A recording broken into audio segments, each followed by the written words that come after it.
Abe Shikes and Joe Giammarino started Aurora in a garage in a workshop in Brooklyn in 1950, making plastic items for other companies. Henry Kolodkin was their injection molding expert. In 1952, Joe Cuomo joined Aurora. This was the first year they made their own products, toy bows and arrows, under their own name. It was about this time that Raymond Haynes of HMS Associates approached them with an idea. He had two model airplane kits made by the company Hawk, a Lockheed F-90 and a Grumman Panther jet. Haynes, who loved aviation, suggested they make plastic kit model planes. Abe Shikes ran the numbers and liked the idea.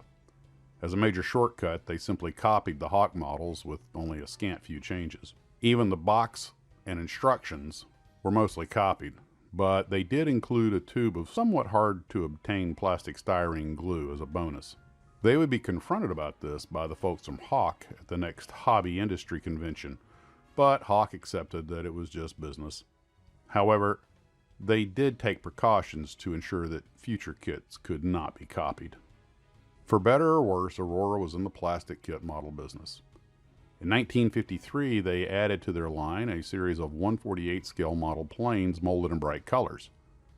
George Burt was hired to print up the box art, which was sent to Acme Box Company in Philadelphia for gluing to the boxes. Those completed boxes were then sent to Aurora in Brooklyn to have the kits and instructions put in them and loaded up for shipping to the customers. And that's how it worked.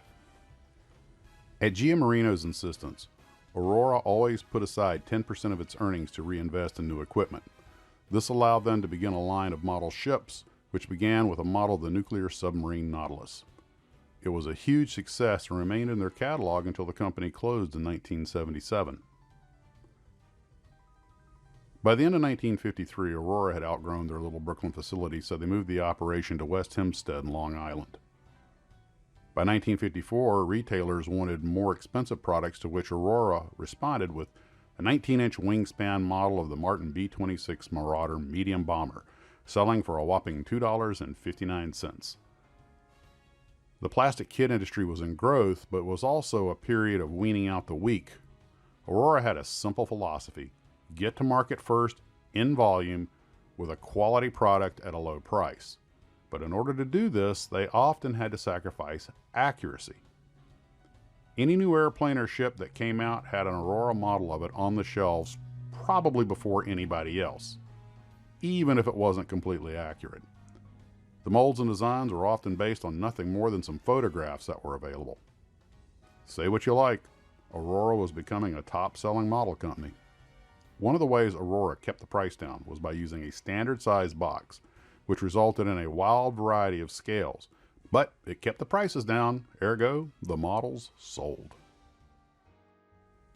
In 1955, Aurora decided to try their hand at crafts that girls would enjoy and came up with a copper etching set. It did okay, but was not the bonanza they'd hoped for, so they dropped it after a few years until store owners said they wanted it back. Never a great seller, but it stayed in production off and on.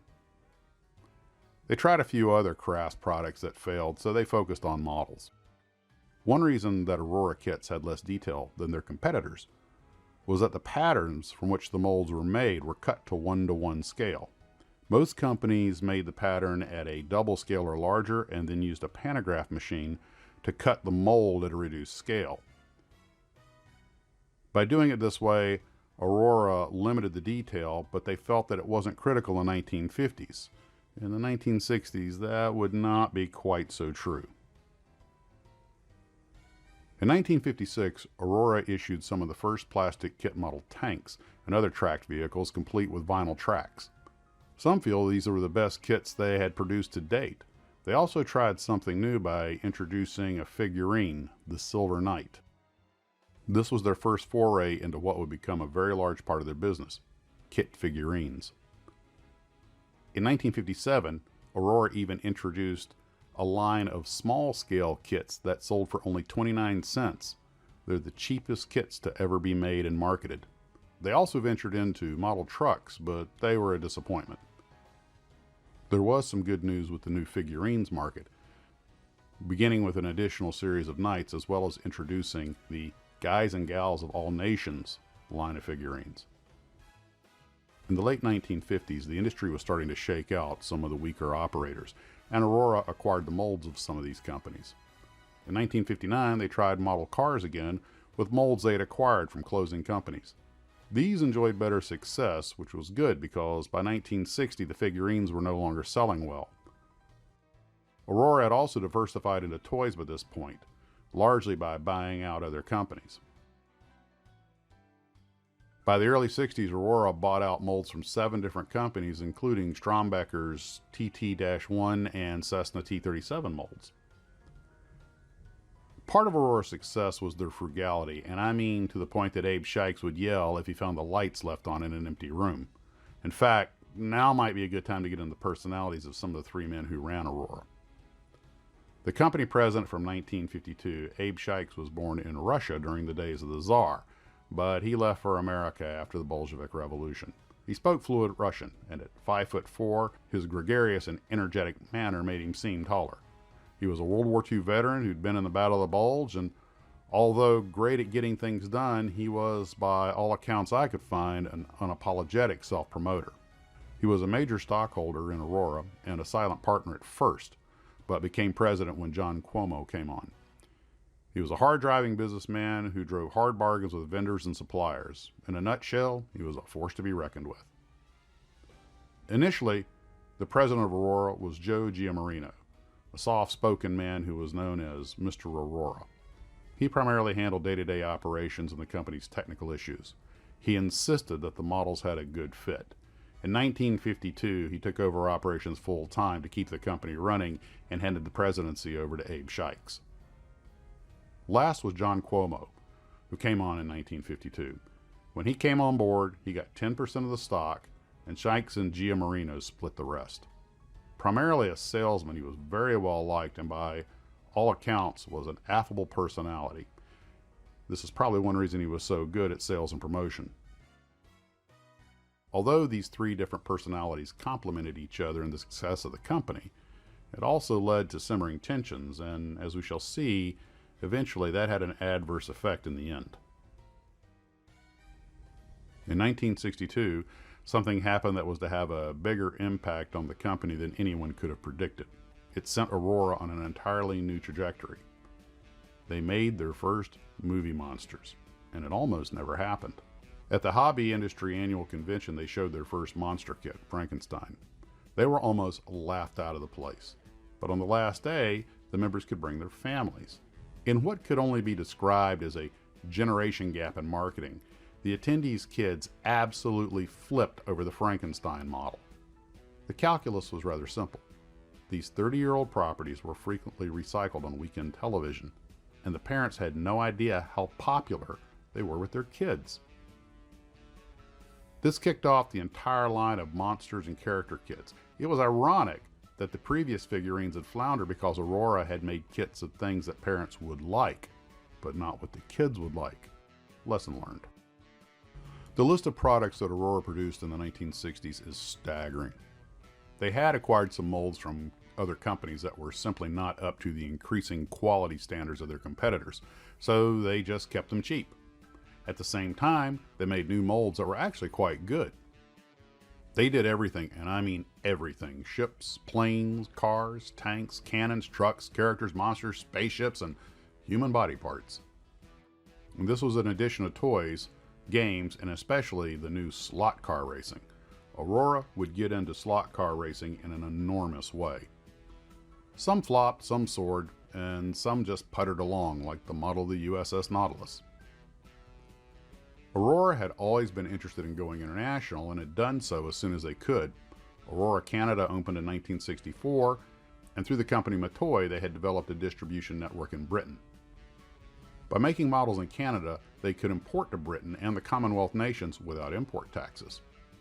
Eventually, Aurora set up manufacturing in Great Britain. They had also moved into a much new, larger facility off the Hempstead Turnpike. Everything was coming up Aurora.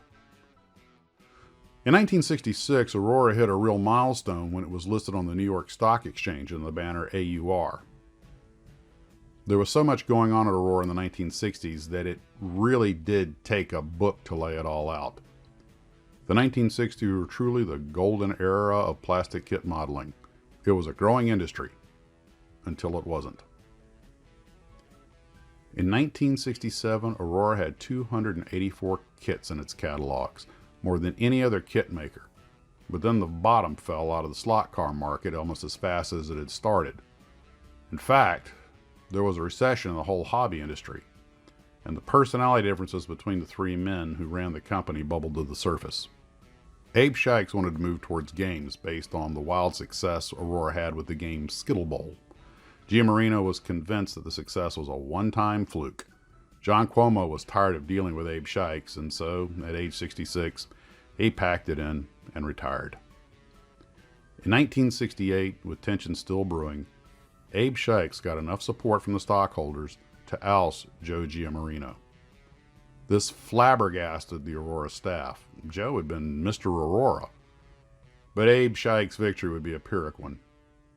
Just a year later, in 1969, Joe Giammarino sold his stock to an investment group run by Charles Diker, a New York investor.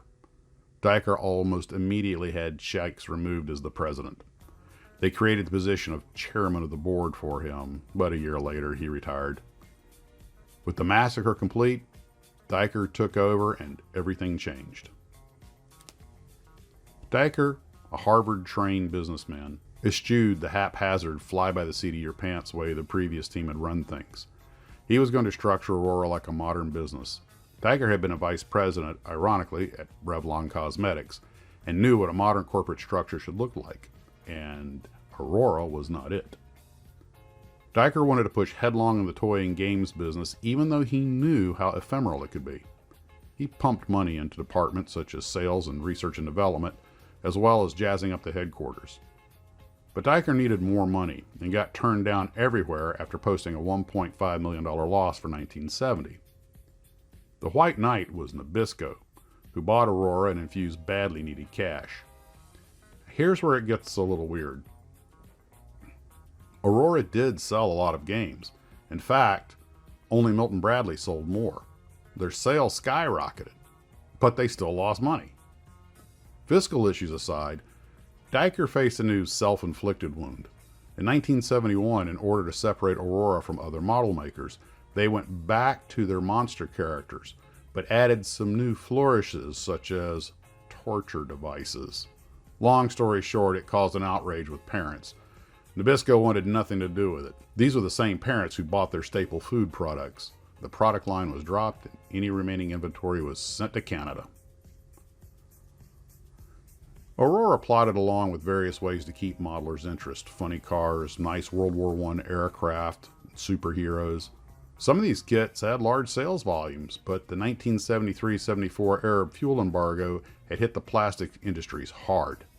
By 1975, things had stabilized, but Aurora got another knock on the head. Lee Bickmore, the president of Nabisco who had okayed the purchase of Aurora, fell ill and had to retire. His replacement was not nearly as supportive to Dykes' policy of losing money up front to get a large foothold in the market. He cut back on Aurora's financial support, prompting Dykes to leave. Dykes' replacement was Boyd Brown, and to his credit, he tried to make Aurora work, but problems were rife. Many of the old-timers were gone, and much of the staff were just punching the clock. Many of the molds were in bad shape. Brown worked hard to get the operation working smoothly, and they put out some good kits, but market forces were just not in their favor. Essentially, young people were finding new ways to spend their time and money. In 1977, Nabisco decided the best way to unload Aurora was to part it out. Monogram models bought Aurora's molds, essentially just to keep anyone else from getting them, but they knew that Aurora had some really good molds in their product line, so those were now added to the Monogram product line. The Aurora molds kept churning out models until July of 1977, just in order to complete the order backlog that they had. After that, they were loaded on a train and sent to the Monogram facilities in Illinois. There was one final indignity for the Aurora gang. The train carrying the now former Aurora molds derailed, and many of the precious molds were tossed into a field. Many of them finally arrived in Illinois caked in mud. Some would see further service as Monogram kits. Others were tossed. Although Aurora ceased to exist, many of its kits continued, in one form or another, not only as monogram kits, but also as Adar, which was started by Abe Shikes, in part with old Aurora molds that he'd leased. There was also Polar Lights, Mobius, Atlantis, Monarch, and now Round 2. Vintage Aurora kit collecting has become a subculture in its own right. John Cuomo passed away in 1971. Abe Shikes, who'd never been sick a day in his life, passed from cancer in 1982. And Joe Giammarino passed away in 1992. With the passing of Mr. Aurora, the company was truly gone. Well, as long as we still build them, they're not really completely gone.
Perfume I smell, my hands kind of fumble with the plastic bell. I tasted a